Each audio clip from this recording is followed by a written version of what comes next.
বন্ধুরা, তো আমরা আবার এই যে চলে এলাম দুপুরের লাঞ্চ নিয়ে।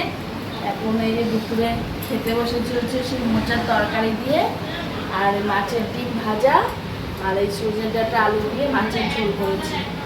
এই আগে প্রথমে মোচার তরকারিটা দিয়ে ভাতটা খাবো, তারপরে মাছের ডিমটা দিয়ে খাবো।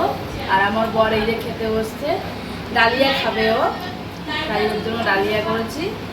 আর এটা আমার বোন খাবে, এখন আসছে ঘর থেকে, তো আমরা খাওয়াটা শুরু করছি। মুচোর তরকারিটা দারুণ হয়েছে খেতে, মুচোর তরকারি দিয়ে খাওয়া শুরু করলাম। দারুণ হয়েছে মুচোটা। এবং বোনও চলে এসছে, ওর আবার ভাতের সাথে নুন লাগে, তাই ওই যে নুন নিয়েছে, নুন না লবণ। যাই হোক, এখন ওই যে ও খেতে বসবে, ও আবার ক্যামেরার সামনে আসতে একটু লজ্জা পায়, তো একবার আসছে একবার চলে চলে যাচ্ছে। হ্যাঁ, আমার মেয়েও চলে এসছে। কি বল, হাই বন্ধুরা বলে দে।